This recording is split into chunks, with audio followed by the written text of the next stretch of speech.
എല്ലാവർക്കും നമസ്കാരം. പുതിയൊരു ക്ലാസ്സിലേക്ക് സ്വാഗതം. നമ്മൾ കഴിഞ്ഞ ക്ലാസ്സിൽ റെസിസ്റ്റേഴ്സ് അല്ലെങ്കിൽ പ്രതിരോധങ്ങൾ ശ്രേണി രീതിയിൽ എങ്ങനെയാണ് കണക്ട് ചെയ്യേണ്ടതെന്നും അതിൻ്റെ പ്രത്യേകതകൾ എന്തൊക്കെയാണെന്ന് നമ്മൾ ഡിസ്കസ് ചെയ്തായിരുന്നു. എഫക്റ്റീവ് റെസിസ്റ്റൻസിന് എന്താണ് സംഭവിക്കുന്നത്, അതുപോലെ തന്നെ പൊട്ടൻഷ്യൽ ഡിഫറൻസും കറണ്ടും എങ്ങനെയാണോ ഓരോ സർക്യൂട്ടിൽ നിന്നൊക്കെ നമ്മൾ ഡീറ്റെയിൽ ഡിസ്കസ് ചെയ്തായിരുന്നു, പ്രോബ്ലംസ് ഒക്കെ ചെയ്തായിരുന്നു കേട്ടോ. ആരെങ്കിലും കാണാത്തതിനുള്ള വീഡിയോ കാണും കേട്ടോ. വളരെ ഇമ്പോർട്ടൻ്റ് ആയിട്ടുള്ള സെക്ഷനാണ് ഈ സീരീസും പാരലലെന്നും പറഞ്ഞിരിക്കുന്നത്. അപ്പോൾ ഇനി നമുക്ക് നോക്കാനുള്ളത് പാരലായിട്ട്, അതായത് സമാന്തരമായിട്ട് റെസിസ്റ്റേഴ്സ് പ്രതിരോധങ്ങൾ എങ്ങനെയാണ് കണക്ട് ചെയ്യേണ്ടത്. അപ്പോൾ അങ്ങനെ കണക്ട് ചെയ്യുമ്പോൾ പ്രത്യേകതകളൊക്കെയാണ് നോക്കാൻ പോകുന്നത്. ഇതാ സർക്യൂട്ട് ഡയഗ്രം ഇവിടെ കൊടുത്തിട്ടുണ്ട് കേട്ടോ. ഞാൻ ബോക്സ് ടൈപ്പിലുള്ളതിന് പകരമുള്ള രീതിയിൽ ഞാൻ ഇവിടെ വരച്ചിട്ടുണ്ട് കേട്ടോ. സെയിം രീതിയിൽ തന്നെയുള്ള സർക്യൂട്ട് ഡയഗ്രാം തന്നെയാണ്. ഇവിടെ എന്തൊക്കെയുണ്ട്? രണ്ട് റെസിസ്റ്റേഴ്സ് ഉണ്ട്, R1ഉം R2ഉം രണ്ട് റെസിസ്റ്റേഴ്സ് ഉണ്ട്. പിന്നെ ഒരു പൊട്ടൻഷ്യൽ V എന്ന് പറഞ്ഞിരിക്കുന്ന ഒരു പൊട്ടൻഷ്യൽ ഇവിടെയുണ്ട്. ദെൻ സ്വിച്ച് ഉണ്ട് അല്ലേ. അപ്പോൾ ഈ ഒരു സമാന്തര രീതി കണക്ട് ചെയ്യുമ്പോൾ ഞാൻ നേരത്തെ പറഞ്ഞായിരുന്നു, ഇവിടെ എങ്ങനെയാണ് കറണ്ട് അവിടെ എങ്ങനെയാണ് ഡിഫറൻ്റ് ആണെന്ന് പറഞ്ഞാൽ കറണ്ട് ഡിഫറൻ്റ് ആണ്, കറണ്ട് വ്യത്യാസമാണ്. പൊട്ടൻഷ്യൽ അവിടെ എങ്ങനെയാണ് സെയിം ആണെന്നും പറഞ്ഞായിരുന്നു. അപ്പോൾ അങ്ങനെ ഈ സമാന്തരമായിട്ട് പ്രതിരോധങ്ങളെ സമാന്തരമായിട്ട് ഘടിപ്പിച്ച് കഴിയുമ്പോൾ കറണ്ട് എന്ന് പറഞ്ഞിരിക്കുന്നു ഓരോ ബ്രാഞ്ച് അല്ലെങ്കിൽ ഓരോ ശാഖ വഴിയും അത് വിഭജിച്ചിട്ടാണ് സർക്യൂട്ട് പൂർത്തിയാകുന്നത്. ഈ കറണ്ട് ഉണ്ട്, ഈ കറണ്ട് ഇങ്ങനെ പോകുന്നുണ്ട്, ഈ കറണ്ട് ഇവിടെ വന്നിട്ട് സ്പ്ലിറ്റ് ചെയ്യും. ഈ B എന്ന് പറഞ്ഞിരിക്കുന്ന ഒരു പോയിന്റ് വന്ന് സ്പ്ലിറ്റ് ചെയ്തിട്ട് R1 കൂടെ I1 കറണ്ട് പോകും, R2 കൂടെ എങ്ങനെയാണ് I2 കറണ്ട് പോകും. അത് പിന്നെ ഇവിടെ വന്ന് Aയിൽ വരുമ്പോൾ എന്ത് ജോയിൻ ചെയ്യും, എന്നിട്ട് സർക്യൂട്ടിലേക്ക് വരുവാണ് ചെയ്യുന്നത്. അങ്ങനെ സർക്യൂട്ട് അവിടെ പൂർത്തിയാകുകയാണ് ചെയ്യുന്നത്. മനസ്സിലാവുമല്ലോ. അപ്പം അങ്ങനെ ആവുകയാണെന്നുണ്ടെങ്കിൽ ഈ സർക്യൂട്ടിലെ ടോട്ടൽ കറണ്ട് എന്ന് പറഞ്ഞാൽ എങ്ങനെ എഴുതാം? ടോട്ടൽ കറണ്ട് I = എങ്ങനെയായിരിക്കും? I1 + I2 ആയിരിക്കും. മനസ്സിലായല്ലോ. ടോട്ടൽ കറണ്ട് എന്ന് പറഞ്ഞിരിക്കുന്നത് I1 + I2 ആണ്. ഇനി നമ്മൾ പറഞ്ഞു സമാന്തരമായിട്ട് കണക്ട് ചെയ്യുമ്പോൾ പൊട്ടൻഷ്യൽ എങ്ങനെയാണ് സെയിം ആണെന്ന് പറഞ്ഞു. അപ്പോൾ അങ്ങനെയാണെങ്കിൽ നമ്മുടെ ഓംസ് ലോ അനുസരിച്ചിട്ട് I = നമുക്ക് എങ്ങനെ എഴുതാം? V/R എന്നും എഴുതാം. V/R നമുക്ക് ഓംസ് ലോ ഉപയോഗിച്ചിട്ട് എഴുതാം. I1നെ നമുക്ക് എങ്ങനെ റെപ്രസെൻറ്റ് ചെയ്യാം? I1 = പൊട്ടൻഷ്യൽ സെയിം ആയതുകൊണ്ട് ഇവിടുത്തെ I1 കറണ്ട് പോകുന്ന റെസിസ്റ്റർ ഏതാണ്? R1 ആണ്. R1 എന്ന് എഴുതാം. അതുപോലെ തന്നെ I2നെ നമുക്ക് എങ്ങനെ എഴുതാം? I2 = V/R2 എന്ന് എഴുതാം. ക്ലിയർ ആയല്ലോ. അപ്പോൾ അത് ഇക്വേഷൻ നമുക്ക് ചേഞ്ച് ചെയ്ത് എഴുതാമല്ലോ. അതായത് ഇതിനെ ഞാൻ ഇക്വേഷൻ നമ്പർ 1 ആക്കി എടുത്തു. ഇക്വേഷൻ നമ്പർ 1 എങ്ങനെയായിട്ട് മാറും? I എന്ന് പറഞ്ഞിരിക്കുന്നത് V/R ആണ്. അപ്പോൾ V/R = I1 എന്ന് പറഞ്ഞാൽ എങ്ങനെയാണ്? V/R1 ആണ്, പ്ലസ് I2 എന്ന് പറഞ്ഞിരിക്കുന്നത് V/R2 ആണ്. മനസ്സിലായല്ലോ. ഇക്വേഷൻ നമുക്ക് ചേഞ്ച് ചെയ്ത്, അതായത് V/R = V/R V കോമൺ ആയതുകൊണ്ട് പുറത്തേക്ക് എടുത്തു. 1/R1 + 1/R2 എന്ന് എടുത്തു. ദെൻ രണ്ട് സൈഡിലും V ഉള്ളതുകൊണ്ട് അത് ക്യാൻസൽ ആയി പോകും. therefore 1/R = 1/R1 + 1/R2 എന്ന് വരും. മനസ്സിലായില്ല. 1/R എന്ന് വെച്ചാൽ എന്താണ്? ഇത് സമാന്തരമായിട്ട് കണക്ട് ചെയ്യുമ്പോൾ എഫക്റ്റീവ് റെസിസ്റ്റൻസ് സഫല പ്രതിരോധമാണ്. പാരലൽ ആയതുകൊണ്ട് നമുക്ക് RP എന്ന് എഴുതാം. 1/RP = 1/R1 + 1/R2. ഇതിൻ്റെ LC ഒക്കെ എടുക്കുകയാണെന്നുണ്ടെങ്കിൽ നമുക്ക് എഴുതാൻ സാധിക്കും RP = എങ്ങനെയാണ്? R1 R2 / R1 + R2. മനസ്സിലായല്ലോ. അപ്പം ഇങ്ങനെ ഒരു ഇക്വേഷൻ എഴുതി വെച്ച് നിങ്ങൾ ജസ്റ്റ് ഈ ഒരു ഇക്വേഷൻ പഠിച്ചാൽ ഇതാണ് നിങ്ങൾ പാരലായിട്ട് അല്ലെങ്കിൽ സമാന്തരമായിട്ട് കണക്ട് ചെയ്യുമ്പോഴുള്ള സഫല പ്രതിരോധം കാണുന്നതിനുള്ള ഇക്വേഷൻ. മനസ്സിലായല്ലോ. RP = R1 R2 / R1 + R2. അപ്പോൾ ഇത് എങ്ങനെ ചെയ്യുമ്പോൾ എന്ന് മനസ്സിലാക്കാൻ സാധിക്കും. സഫല പ്രതിരോധം ഇവിടെ എങ്ങനെയാണ് പാരലായിട്ട് അല്ലെങ്കിൽ സമാന്തരമായിട്ട് കണക്ട് ചെയ്യുമ്പോൾ ഇവിടുത്തെ സഫല പ്രതിരോധം എങ്ങനെയാണ് കുറയുവാണ് ചെയ്യുന്നത് അല്ലേ. 1/R1 1/R2 എന്നല്ല വരുന്നത്. അപ്പോൾ എങ്ങനെ വരും? കുറയുവാണ് ചെയ്യുന്നത്. അപ്പം സഫല പ്രതിരോധം എങ്ങനെയാണ്? RP പാരലായിട്ട് കണക്ട് ചെയ്യുമ്പോൾ അവിടുത്തെ പ്രതിരോധം എങ്ങനെയാണ്? ഡിക്രീസ് ചെയ്യുവാണ് ചെയ്യുന്നത്. നമ്മൾ സീരീസ് കണക്ഷൻ കണ്ടപ്പോൾ ശ്രേണി രീതിയിൽ എങ്ങനെയാണ് എഫക്റ്റീവ് റെസിസ്റ്റൻസ് അല്ലെങ്കിൽ സഫല പ്രതിരോധം കൂടുകയെന്നുണ്ട്. അപ്പോൾ പാരലായിട്ട് അല്ലെങ്കിൽ സമാന്തരമായിട്ട് കണക്ട് ചെയ്യുമ്പോൾ സഫല പ്രതിരോധം ഇവിടെ കുറയുകയാണ് ചെയ്യുന്നത്. ക്ലിയർ ആയല്ലോ. ഇനി ഈ R1 R2 നമ്മൾ സീരീസിൽ കണ്ടതുപോലെ തന്നെ R1 എന്നും പറഞ്ഞിരിക്കുന്നു, R2 എന്ന് പറഞ്ഞിരിക്കുന്നു. പിന്നെ എത്ര എണ്ണം ഉണ്ടോ അതെല്ലാം R ആയിട്ട് നമ്മൾ കൺസിഡർ ചെയ്യുവാണ്. അതുപോലെയുള്ള N റെസിസ്റ്റേഴ്സ് ഉണ്ടെന്ന് വിചാരിച്ചു. N റെസിസ്റ്റേഴ്സ് ഉണ്ടെന്നുണ്ടെങ്കിൽ അതിൻ്റെ സഫല പ്രതിരോധം എന്ന് പറഞ്ഞിരിക്കുന്നത് എങ്ങനെ എഴുതാൻ സാധിക്കും? ദാറ്റ് ഈസ് RP = R1നും R2നും പകരം R എന്ന് എഴുതാം. അതായത് R × R എന്ന് വരും. R-ൻ്റെ സ്ഥാനത്ത് R കൊടുത്തു, R2ൻ്റെ സ്ഥാനത്ത് R കൊടുത്തു. ഇവിടെ എങ്ങനെയാണ്? R + R വരും. ദാറ്റ് ഈസ് = R² / 2R എന്ന് വരും. ഈ ആറും ഈ ആറും ക്യാൻസൽ ആയിട്ട് പോകുമ്പോൾ പിന്നെ എന്ത് വരും? ദാറ്റ് ഈസ് RP = R/2 എന്ന് വരും. ഇല്ലേ? R/2 രണ്ടെണ്ണം ആയതുകൊണ്ട് R/2. അങ്ങനെ N നമ്പർ ഉണ്ടെങ്കിൽ നമുക്ക് ഇക്വേഷൻ എങ്ങനെ എഴുതാൻ സാധിക്കും? RP = R / N നമ്പർ ആണെന്നുണ്ടെങ്കിൽ N എന്ന് എഴുതാം. മനസ്സിലായല്ലോ. അതായത് ആ സർക്യൂട്ടിൽ ഉപയോഗിക്കുന്ന റെസിസ്റ്റേഴ്സ് പ്രതിരോധങ്ങളെല്ലാം വാല്യൂ സെയിം ആണെങ്കിൽ, ഒരുപോലെ ആണെന്നുണ്ടെങ്കിൽ, ഒരേ വാല്യൂ ആണെന്നുണ്ടെങ്കിൽ അത് N നമ്പർ ഉണ്ടെന്നുണ്ടെങ്കിൽ അതിൻ്റെ സഫല പ്രതിരോധം നമുക്ക് എങ്ങനെ കണ്ടുപിടിക്കാം? RP = R/N. നമ്മൾ സീരീസിൽ എങ്ങനെയാണ് കണ്ടത് n × r എന്നാണ് കണ്ടത് അല്ലേ. സീരീസ് കോമ്പിനേഷൻ ആകുമ്പോൾ നമ്മൾ എങ്ങനെയായിരുന്നു n × r എന്നാണ് കണ്ടത് ഇല്ലേ. അപ്പോൾ പാരലായിട്ട് വരുവാണെങ്കിൽ r/n ആയിരിക്കും അതിൻ്റെ സഫല പ്രതിരോധം. ക്ലിയർ ആയല്ലോ. അപ്പോൾ കൃത്യമായിട്ട് മനസ്സിലാക്കിയിരിക്കുക, സമാന്തരമായിട്ട് പ്രതിരോധങ്ങൾ കണക്ട് ചെയ്യുമ്പോൾ അവിടുത്തെ കറണ്ട് എങ്ങനെയാണ് ഓരോ സർക്യൂട്ടിലെയും ഡിഫറൻ്റ് ആയിട്ടാണ് അല്ലെങ്കിൽ വിഭജിച്ചാണ് പോകുന്നത് കേട്ടോ. ഓരോ സർക്യൂട്ടിലും വിഭജിച്ചാണ് പോകുന്നത്. അത് അവിടുത്തെ റെസിസ്റ്റൻസ് അനുസരിച്ചായിരിക്കും കറണ്ട് പോകുന്നത് കേട്ടോ. അപ്പം സെയിം റെസിസ്റ്റൻസ് ആണെങ്കിൽ സെയിം വാല്യൂ ഉള്ള പ്രതിരോധങ്ങളാണെന്നുണ്ടെങ്കിൽ അത് ഈക്വലായിട്ട് പോകും, അല്ലാന്നുണ്ടെങ്കിൽ അതനുസരിച്ചിട്ട് വ്യത്യാസപ്പെട്ടിരിക്കും. മനസ്സിലായല്ലോ. അപ്പോൾ ഓർക്കേണ്ട കാര്യം എന്താണ്, കറണ്ട് ഡിഫറൻ്റ് ആണ്, പൊട്ടൻഷ്യൽ അവിടെ സെയിം ആണ്. പിന്നെ ഇക്വേഷൻ പഠിക്കുക, RP = R1 R2 / R1 + R2.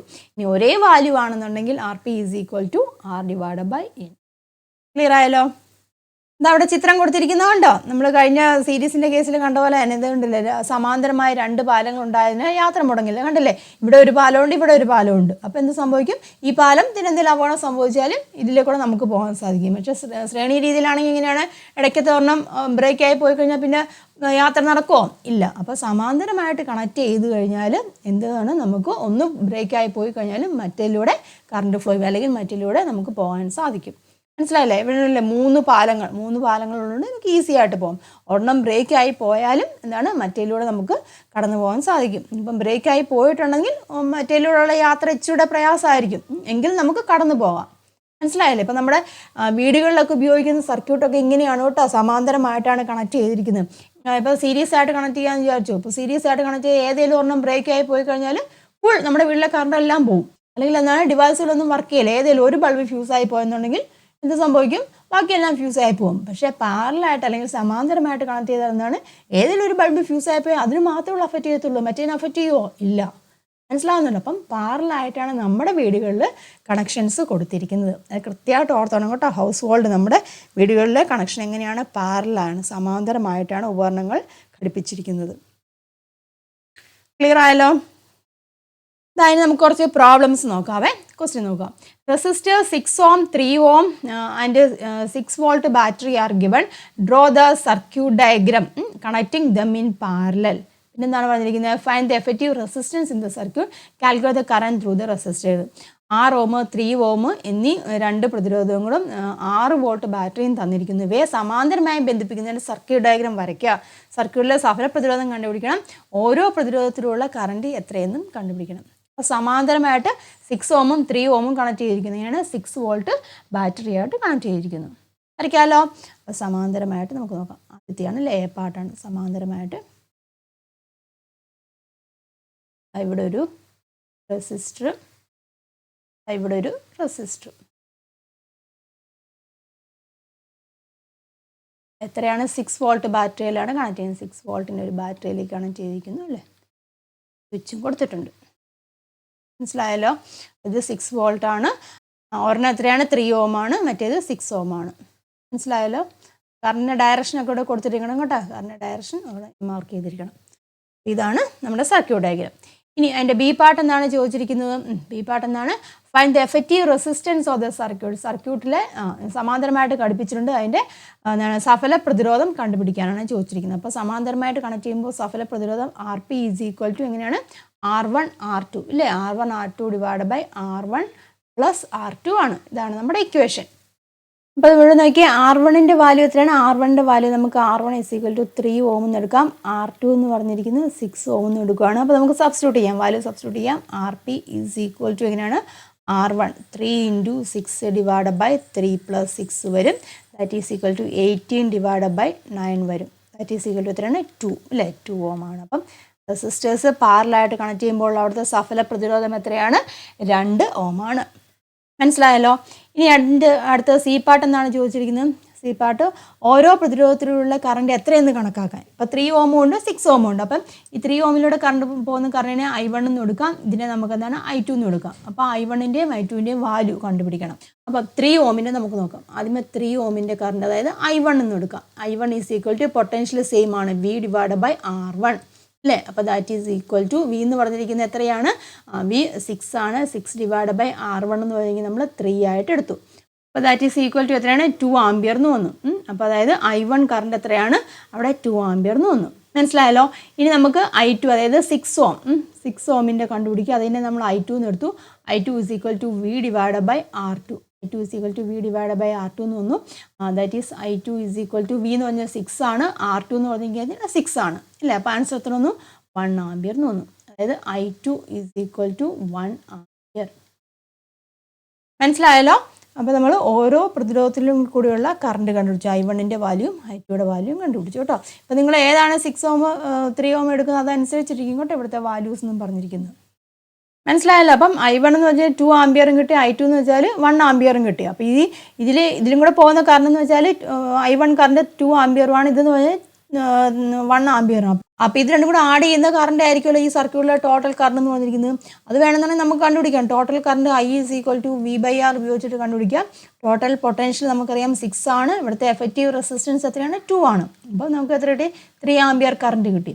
ഈ 3 ആംപിയർ കറണ്ടാണ് ഈ സർക്യൂട്ടിൽ ഫ്ലോ ചെയ്യുന്നത്. ആ 3 ആംപിയർ കറണ്ട് ഇവിടുന്ന് സ്പ്ലിറ്റ് ചെയ്തിട്ട് I1 I2 ആയിട്ട് പോകുന്നു. I1 എന്ന് പറഞ്ഞിരിക്കുന്നത് എത്രയാണ്?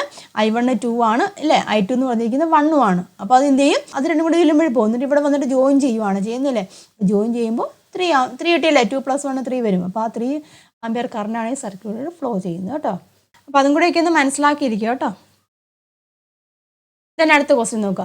If resistors of the same value are connected in parallel what will be the current through each resistors എന്നാണ് ചോദിച്ചിരിക്കുന്നത്. ഒരേ മൂല്യമുള്ള പ്രതിരോധങ്ങളാണ് സമാന്തര രീതിയിൽ ഘടിപ്പിക്കുന്നതെങ്കിൽ ഓരോ പ്രതിരോധത്തിലുള്ള കറണ്ട് എത്രയായിരിക്കും? മനസ്സിലായോ? ഒരേ മൂല്യമുള്ള പ്രതിരോധങ്ങൾ R1ൻ്റെ R2ൻ്റെ വാല്യൂ ഇതിൽ R1 is equal to R2 is equal to R3 ഇരിക്കും. ഇതെല്ലാം ഒരേ വാല്യൂ ആണ്, സെയിം വാല്യൂ ആണ്. സപ്പോസ് 6 ആണെന്ന് ചോദിച്ചു. അങ്ങനെയാണെന്നുണ്ടെങ്കിൽ ഓരോ പ്രതിരോധത്തിലൂടെയുള്ള കറണ്ട് എങ്ങനെയായിരിക്കും? സെയിം കറണ്ട് തന്നെയായിരിക്കും അല്ലേ. ഇങ്ങനെയായിരിക്കും, സെയിം കറണ്ട് ആയിരിക്കും, ഈക്വൽ ആയിട്ടുള്ള കറണ്ട് ആയിരിക്കും. ഇതാണ് തുല്യം ഇല്ല, തുല്യമായിട്ടുള്ള കറണ്ട് ആയിരിക്കും ഓരോ പ്രതിരോധത്തിലൂടെ ഫ്ലോ ചെയ്യുന്നത്. ക്ലിയർ ആവുന്നുണ്ടോ? പറഞ്ഞു നമ്മൾ മുമ്പ് സർക്യൂട്ടാക്കി വരച്ചപ്പോൾ നിങ്ങൾക്ക് മനസ്സിലായി കാണുമല്ലോ. അതാ ഇങ്ങനെ R1 R2 ഇങ്ങനെ 2 റെസിസ്റ്റർ ഉണ്ടെന്ന് വിചാരിച്ചു. അപ്പം ഇതിൻ്റെ രണ്ടിൻ്റെ വാല്യൂ ഒരുപോലെ ആണെങ്കിൽ ഇതിലൂടെ ഒഴുകുന്ന കറണ്ടും എങ്ങനെയായിരിക്കും? സെയിം ആയിരിക്കും. ശരിയല്ലേ പറഞ്ഞിരിക്കുന്നത്? അപ്പം റെസിസ്റ്ററിൻ്റെ വ്യത്യാസം അനുസരിച്ച് അതിലൂടെ പോകുന്ന കറണ്ടിനും വ്യത്യാസം വരും. ക്ലിയർ ആയല്ലോ. ഇനി അടുത്ത question. What is the effective resistance when 5, 10 ohm resistors are connected in parallel? 10 ഓം വീതം പ്രതിരോധമുള്ള 5 പ്രതിരോധങ്ങൾ സമാന്തരമായി ഘടിപ്പിച്ചാൽ ലഭിക്കുന്ന സഫല പ്രതിരോധം കണ്ടുപിടിക്കുക. Effective resistance when 5, 10 ohm number തന്നിട്ടുണ്ട്. നമ്പർ എത്രയാണ്? 5 ആണെന്ന് പറഞ്ഞിട്ടുണ്ട്. റെസിസ്റ്റൻസിൻ്റെ വാല്യൂ 10 ഓം എന്നും കൊടുത്തിട്ടുണ്ട്. അപ്പം വാട്ട് ഈസ് എഫക്റ്റീവ് റെസിസ്റ്റൻസ്? അപ്പോൾ RP ഇങ്ങനെയാണ് RP കണ്ടുപിടിക്കേണ്ടത്. R ഡിവൈഡ് ബൈ N ആണ്. Rൻ്റെ വാല്യൂ 10 ആണെന്ന് പറഞ്ഞിട്ടുണ്ട്. അങ്ങനെ എത്രയാണ്? 5 എണ്ണം കണക്ട് ചെയ്തിട്ടുണ്ട്. അപ്പോൾ എത്രയായിരിക്കും വാല്യൂ? 2 അല്ലേ. അപ്പോൾ എഫക്റ്റീവ് റെസിസ്റ്റൻസ് എത്രയാണ്?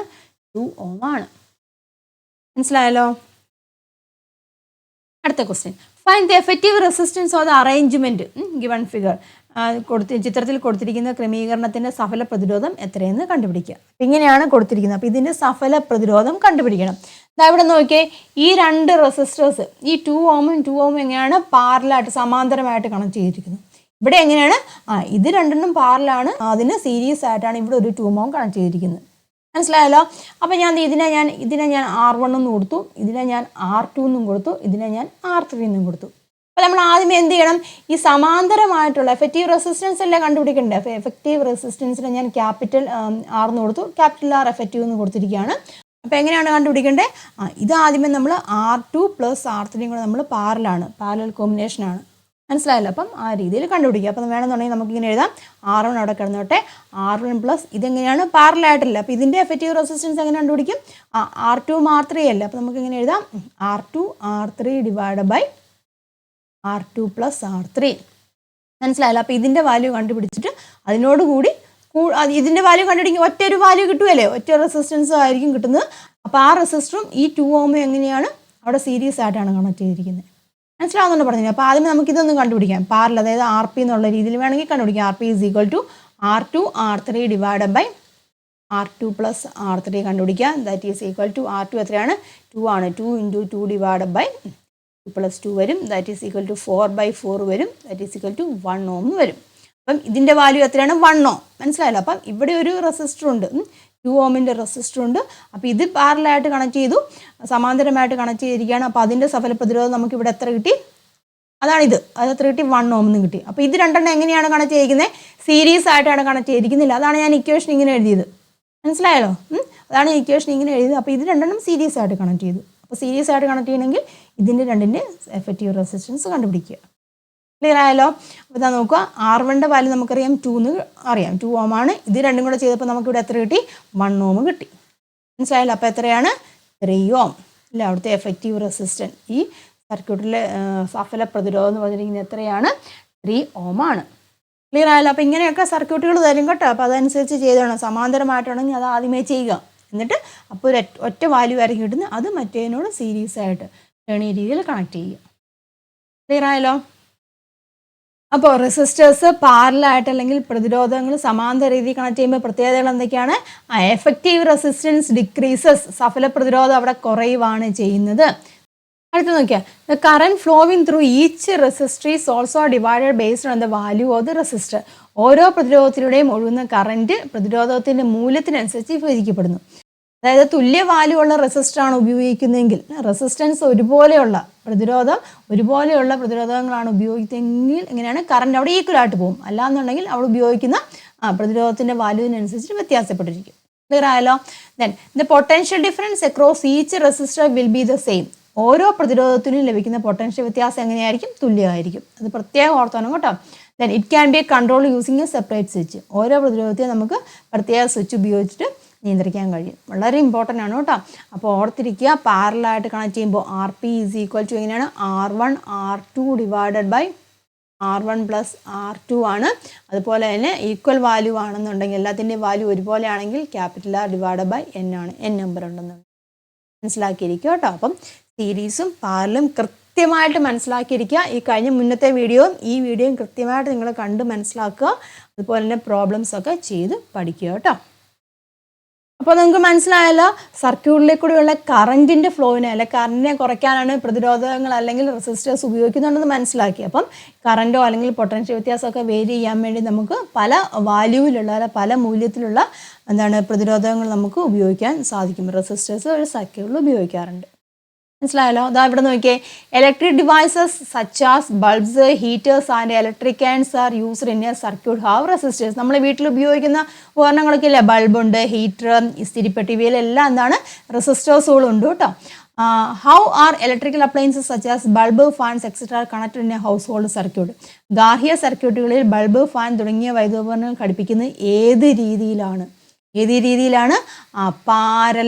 പാരലായിട്ടാണ് കേട്ടോ. പാരൽ എന്ന് പറഞ്ഞാൽ സമാന്തരമായിട്ടാണ്. ഞാൻ പറഞ്ഞു, സമാന്തരമായിട്ടാണ് നമ്മുടെ വീടുകളിൽ ഉപകരണങ്ങൾ ഘടിപ്പിക്കുന്നത്. അതിൻ്റെ പ്രത്യേകത എന്താണ്? ഏതെങ്കിലും ഒരെണ്ണം ബ്രേക്ക് ആയി പോയി കഴിഞ്ഞാൽ, ഏതെങ്കിലും ഫ്യൂസ് ആയി പോയി കഴിഞ്ഞാൽ അതിന് മാത്രമേ അഫക്റ്റ് ചെയ്യത്തുള്ളൂ, മറ്റ് ഡിവൈസസുകൾ അത് അഫക്റ്റ് ചെയ്യില്ല. മനസ്സിലായല്ലോ? ഒരു ബൾബ് ഫ്യൂസായി പോയി കഴിഞ്ഞാൽ ആ ബൾബ് മാത്രം കെട്ടിരിക്കും, വേറെ ഏതെങ്കിലും ഉപകരണങ്ങൾ പ്രവർത്തിക്കാതിരിക്കോ? ഇല്ല. അതേസമയം സീരീസ് ആയിട്ട് അല്ലെങ്കിൽ ശ്രേണി രീതിയിലാണെന്നുണ്ടെങ്കിൽ ഒരെണ്ണം പോയി കഴിഞ്ഞാൽ ബാക്കിയെല്ലാം പോകും. മനസ്സിലായല്ലോ? അപ്പം what are the advantages of connecting electrical appliances in parallel? സമാന്തര രീതിയിൽ ഉപകരണങ്ങൾ ഘടിപ്പിക്കുന്നതുകൊണ്ടുള്ള പ്രയോജനങ്ങൾ എന്തൊക്കെയാണ് സമാന്തര രീതിയിൽ ഘടിപ്പിക്കുമ്പോൾ? എന്താണ് പൊട്ടൻഷ്യൽ? നമ്മളിപ്പോൾ പഠിച്ചു PD അല്ലേ? പൊട്ടൻഷ്യൽ വ്യത്യാസം എങ്ങനെയാണ്? സെയിം ആയിരിക്കും. ഓരോ അപ്ലയൻസിലെയും കറണ്ട് എങ്ങനെയാണ്? ഡിഫറൻ്റ് ആയിരിക്കും. ഇല്ല, ഓരോ അപ്ലയൻസിലെയും ഡിഫറെൻറ്റ് കറണ്ട് ആയിരിക്കും ഫ്ലോ ചെയ്യുന്നത്. ക്ലിയർ ആയല്ലേ? ഓരോന്നിലും ഓരോ ഡിഫറെൻ്റ് ആയിട്ടുള്ള കറണ്ട് ആയിരിക്കും. അതിൽ ഉപയോഗിക്കുന്ന റെസിസ്റ്റർ ഉണ്ടല്ലോ, അതിനനുസരിച്ചുള്ള കറണ്ട് മാത്രമേ അതിൽ കൂടെ ഫ്ലോ ചെയ്യത്തുള്ളൂ. ക്ലിയർ ആയല്ലോ? അപ്പോൾ അതൊക്കെ വളരെ ഇമ്പോർട്ടൻ്റ് ആണ്. അതുപോലെ തന്നെ നമുക്ക് ഓരോന്നിനെയും ഓരോ സെപ്പറേറ്റ് സ്വിച്ചൊക്കെ ഉപയോഗിച്ച് നമുക്ക് നിയന്ത്രിക്കാൻ സാധിക്കും. മനസ്സിലായല്ലോ? ഇതവിടെ കൊടുത്തിട്ടുണ്ട്, ആൻസർ കൊടുത്തിട്ടുണ്ട് കേട്ടോ. എന്തൊക്കെയാണ്? ആദ്യത്തെ പാരലും സമാന്തരമായിട്ടാണ് വീടുകളിൽ ഘടിപ്പിക്കുന്നതെന്ന് പറഞ്ഞു, അതിൻ്റെ പ്രത്യേകതകൾ കേട്ടോ. അപ്പോൾ ഓരോ അപ്ലയൻസസിനും എങ്ങനെയാണ്? ഗെറ്റ് ദ സെയിം വോൾട്ടേജ് ആണ്, ഗെറ്റ് ദ റിക്വയർഡ് കറണ്ട് കിട്ടും. It can operate at the rated power. It can be controlled by separated switch. അതായത് ഒരേ വോൾട്ടേജ് കിട്ടുന്നു, ആവശ്യമായിട്ടുള്ള കറണ്ട് ലഭിക്കുന്നു, ആ ഉപകരണത്തിൽ രേഖപ്പെടുത്തിയിരിക്കുന്ന പവറിൽ അത് പ്രവർത്തിക്കാൻ കഴിയുന്നു. എല്ലാത്തിനും ഒരേ പവറാണോ? നിങ്ങളുടെ വീട്ടിലൊക്കെ ഉപയോഗിക്കുന്ന ഉപകരണങ്ങളിൽ അതിന് ഓരോന്നിനും ഓരോ പവറാണ്, ഓരോ പൊട്ടൻഷ്യലും ആയിരിക്കും. മനസ്സിലാകുന്നുണ്ടോ? അപ്പം അതനുസരിച്ച് അതിന് ഉൾക്കൊള്ളാൻ കൊള്ളുന്ന പൊട്ടൻഷ്യലും കറണ്ടും മാത്രമേ പറ്റത്തുള്ളൂ. അപ്പം അതനുസരിച്ച് അത് പ്രവർത്തിക്കാൻ കഴിയും. മനസ്സിലായല്ലോ? അതുപോലെ തന്നെ ഓരോന്നിനും പ്രത്യേകം സ്വിച്ച് ഉപയോഗിച്ച് നമുക്ക് നിയന്ത്രിക്കാൻ സാധിക്കുന്നുണ്ട് കേട്ടോ. നോക്കുക, വൈദ്യുത സർക്യൂട്ടിൽ ബൾബും അതിൻ്റെ സ്വിച്ചും തമ്മിൽ ഘടിപ്പിക്കുന്നതും ഫാനും റെഗുലേറ്ററും തമ്മിൽ ഘടിപ്പിക്കുന്നതും ശ്രേണിയായിട്ടാണ്. കൂടാതെ സർക്യൂട്ടുകൾ ഫ്യൂസ് ഘടിപ്പിക്കുന്നതും ശ്രേണി രീതിയിലാണ് കേട്ടോ. അപ്പം അതൊന്ന് ഓർത്തിരിക്കുക കേട്ടോ. ബൾബും അതിൻ്റെ സ്വിച്ചും കൂടെ സീരിയസ് ആയിട്ടാണ് കണക്ട് ചെയ്യുന്നത്. കാരണം സ്വിച്ച് ഓഫ് ചെയ്ത് കഴിഞ്ഞാൽ അത് ഓഫായി പോകണം, മനസ്സിലായല്ലോ. ആ ബൾബും സ്വിച്ചും ശ്രേണി രീതിയിൽ കണക്ട് ചെയ്യുമ്പോൾ എന്താണ്, ആ സ്വിച്ച് ഓഫ് ചെയ്താൽ ബൾബ് ഓഫായി പോകും. അപ്പോൾ അല്ല ഫാനും റെഗുലേറ്ററും തമ്മിൽ കണക്ട് ചെയ്യുന്ന ശ്രേണി രീതിയിലാണ്.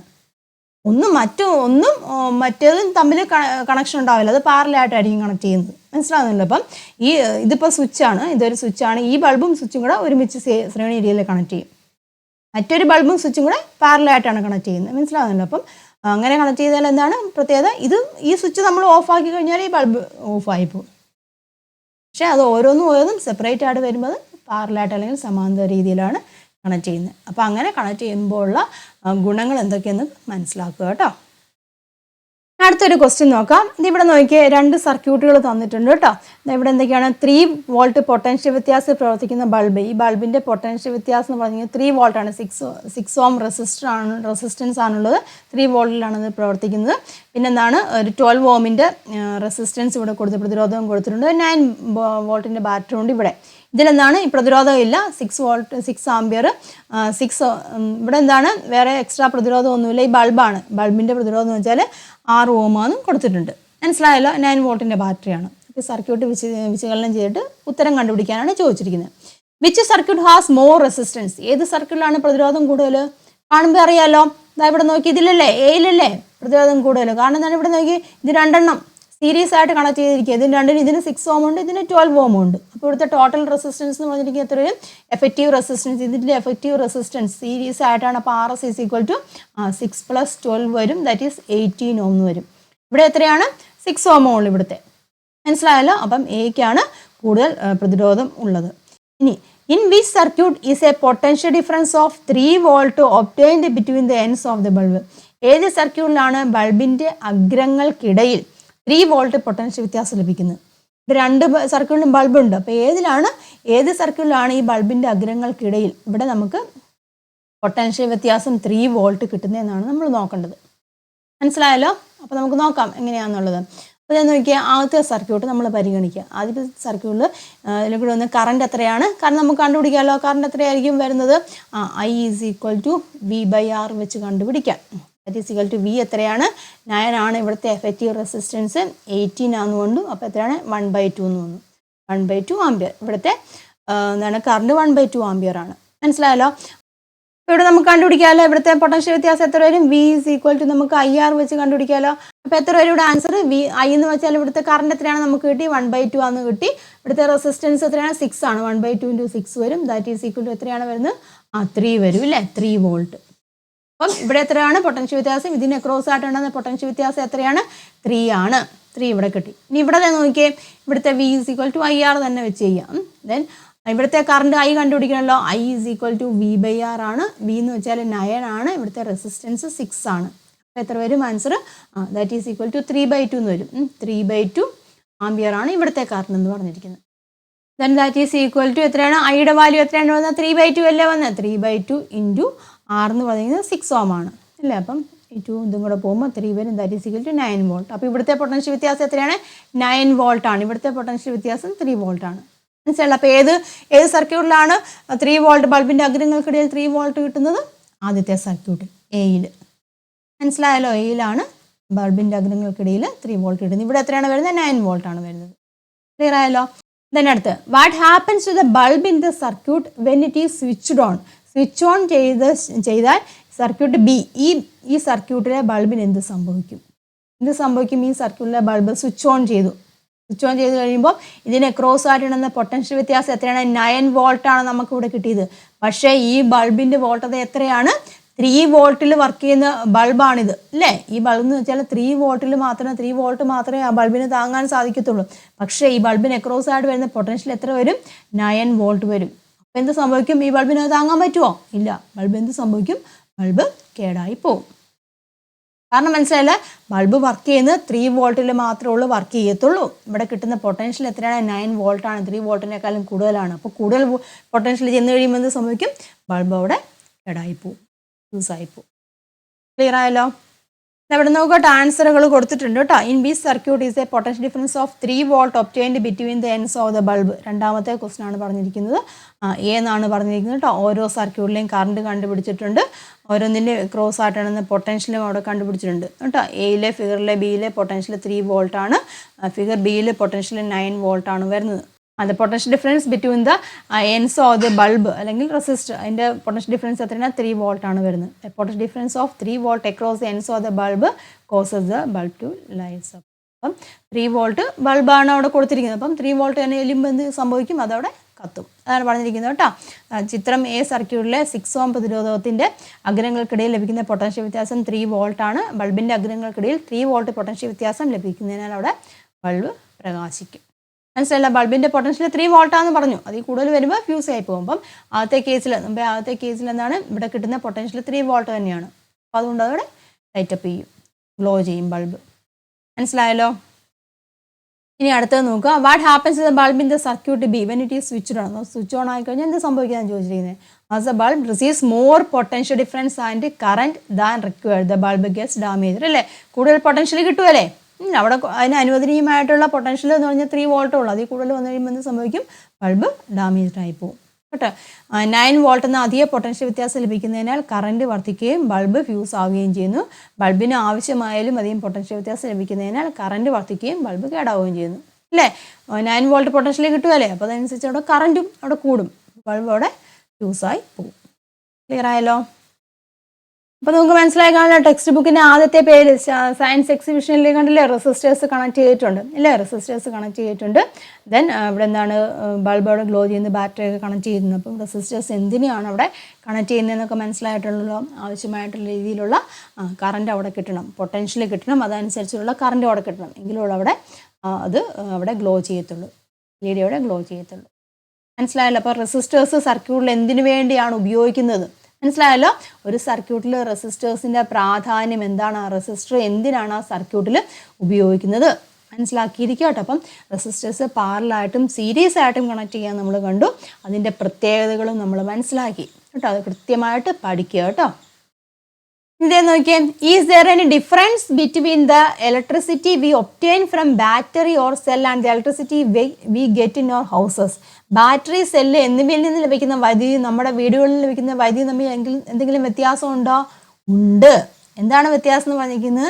പ്രധാനമായിട്ടുള്ള വ്യത്യാസം എന്ന് പറഞ്ഞാൽ നമ്മുടെ ബാറ്ററി അല്ലെങ്കിൽ സെല്ലുണ്ടല്ലോ, അതിൽ നിന്ന് കിട്ടുന്ന കറണ്ട് നമ്മൾ പറയുന്നത് ഡയറക്റ്റ് കറണ്ട് എന്നാണ്. ഡയറക്റ്റ് കറണ്ട് അല്ലെങ്കിൽ DC എന്നാണ് പറഞ്ഞിരിക്കുന്നത്. പക്ഷേ നമ്മുടെ വീടുകളിൽ കിട്ടുന്ന കറണ്ട് എന്ന് പറഞ്ഞാൽ ഓൾട്ടർനേറ്റിംഗ് കറണ്ട് അല്ലെങ്കിൽ AC എന്ന് പറയും കേട്ടോ. അതിനെക്കുറിച്ച് ഡീറ്റെയിൽ ആയിട്ടൊക്കെ നിങ്ങൾക്ക് അടുത്ത വർഷം പഠിക്കാനാണ്, ജസ്റ്റ് ഇപ്പോൾ ഒന്ന് മനസ്സിലാക്കിയിരിക്കും കേട്ടോ.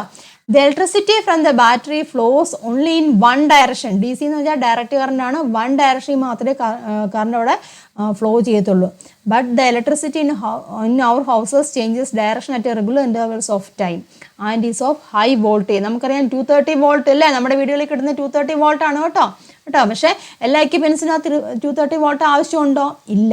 അപ്പോൾ എന്താണ്, ഓരോന്നിലേക്കും ആ 230 വോൾട്ട് ചെല്ലുന്നുണ്ട്. പക്ഷേ അവിടെ ഉപയോഗിക്കുന്ന റെസിസ്റ്റർ, അതിനനുസരിച്ചുള്ള റെസിസ്റ്റർ അവിടെ കണക്ട് ചെയ്തിട്ടുണ്ട്. അപ്പോൾ അതനുസരിച്ച് ആ സർക്യൂട്ടിന് അല്ലെങ്കിൽ ആ കമ്പോണൻറ്റ് ഡിവൈസിന് എത്രയാണോ വോൾട്ടേജ് വേണ്ടത്, പൊട്ടൻഷ്യൽ വേണ്ടത്, കറണ്ട് വേണ്ടത്, അതനുസരിച്ചിട്ട് അത് വർക്ക് ചെയ്യും. അതിനുവേണ്ടിയാണ് റെസിസ്റ്റേഴ്സ് സർക്യൂട്ടിൽ കണക്ട് ചെയ്യുന്നത്. Hence, do not connect the circuit to the household electricity while doing the experiment that you have done in the class. Discuss with the elders the precautions to be taken while using electricity. അപ്പം വീടുകളിൽ നമ്മൾ എപ്പോഴും electricity കൈകാര്യം ചെയ്യുമ്പോൾ സൂക്ഷിച്ച് വേണം കൈകാര്യം ചെയ്യാൻ. കാരണം ഹൈ വോൾട്ടേജ് ആണ്. 230 വോൾട്ട് എന്ന് വെച്ചാൽ ഹൈ കേട്ടോ. ഡയറക്റ്റ് ആയിട്ട് നമ്മളിലേക്ക് തൊട്ട് കഴിഞ്ഞാൽ എന്ത് സംഭവിക്കും? ഷോക്ക് അടിക്കും കേട്ടോ. മറ്റൊന്ന് ചെറിയ വോൾട്ടേ ഉള്ളൂ. ബാറ്ററിക്ക് 1.5 3 വോൾട്ട് മാക്സിമം 9 വോൾട്ടൊക്കെ ഉള്ളൂ വരത്തുള്ളൂ കേട്ടോ. അത് അത്രയ്ക്ക് കുഴപ്പമൊന്നുമില്ല, സേഫാണ്. പക്ഷേ എന്നിരുന്നാലും സൂക്ഷിക്കുക. അപ്പോൾ വീടുകളിലുള്ള ഉപകരണങ്ങൾ നമ്മൾ ഉപയോഗിക്കുമ്പോൾ പ്രത്യേകമായിട്ടും അല്ലെങ്കിൽ വൈദ്യുതിയെ നമ്മൾ കൈകാര്യം ചെയ്യുമ്പോൾ പ്രത്യേകമായിട്ടും ശ്രദ്ധിക്കുക കേട്ടോ. അത് നോക്കുക, ബാറ്ററിയിൽ നിന്ന് ലഭിക്കുന്ന വൈദ്യുതി ഒരേ ദിശയിൽ, അതായത് അതിനെ പറയുന്ന ഡയറക്റ്റ് കറണ്ട് എന്നാണ് കേട്ടോ, അങ്ങനെയാണ് പ്രവഹിക്കുന്നത്. എന്നാൽ വീടുകളിൽ ലഭിക്കുന്ന വൈദ്യുതി ക്രമമായ ഇടവേളകളിൽ ദിശ മാറിക്കൊണ്ടിരിക്കുന്ന വൈദ്യുതിയാണ്. അതിനെ നമ്മൾ പറയുന്ന പേരാണ് ഓൾട്ടർനേറ്റിംഗ് കറണ്ട് അല്ലെങ്കിൽ AC എന്നാണ് പറയുന്നത് കേട്ടോ. ACയും DCയും. കൂടാതെ ഉയർന്ന വോൾട്ടേജിലുള്ള അതാണ് വൈദ്യുതിയുമാണ്, അതായത് 230 ആണ് നമുക്ക് കിട്ടുന്നത്. അതുകൊണ്ട് വൈദ്യുതിയുമായി ബന്ധപ്പെട്ട് നിങ്ങൾ പഠിച്ച പരീക്ഷണങ്ങളും സർക്യൂട്ടിലും വീഡിയോയിലുള്ള വൈദ്യുതിയുമായി ഒരിക്കലും ബന്ധിപ്പിച്ച് ചെയ്യല്. അപ്പോൾ നമ്മൾ ഇങ്ങനെ എക്സ്പെരിമെൻ്റ് ഒക്കെ ചെയ്യാൻ പറഞ്ഞില്ലേ ബാറ്ററി ഉപയോഗിച്ച്, അതൊക്കെ ബാറ്ററി ഉപയോഗിച്ച് മാത്രമല്ല 6 വോൾട്ടൊക്കെ ഉള്ള വരത്തുള്ളൂ, കുഴപ്പമൊന്നുമില്ല. പക്ഷേ ഡയറക്റ്റായിട്ട് നിങ്ങൾ ഒരിക്കലും നിങ്ങളുടെ പ്ലഗിനൊന്നും ചെയ്ത് എക്സ്പെരിമെൻറ്റ്സ് ചെയ്യല്. പ്രത്യേകം ഓർത്താണ് ഹൈ വോൾട്ടേജാണ് നമ്മുടെ വീടുകളിൽ കിട്ടുന്നത്. ഇതിനെക്കുറിച്ചുള്ള AC DC ഒക്കെ നിങ്ങൾക്ക് അടുത്ത വർഷം ഡീറ്റെയിൽ ആയിട്ട് പഠിക്കാനുണ്ട്. അപ്പം അത് ഡീറ്റെയിൽ ആയിട്ട് പഠിക്കേണ്ടതാണ്, മനസ്സിലാക്കിയിരിക്കേണ്ട കാര്യങ്ങളാണ്. അപ്പോൾ നമുക്ക് അടുത്ത വർഷം പഠിക്കുക. ഇപ്പം ജസ്റ്റ് ഒന്ന് മനസ്സിലാക്കിയിരിക്കുക കേട്ടോ, AC എന്താണ് DC എന്താണെന്നൊക്കെ. അപ്പോൾ ക്ലിയർ ആയല്ലോ. അപ്പോൾ ഇത്രയും കാര്യങ്ങളാണ് ഈ ഒരു ചാപ്റ്ററിലുള്ളത്.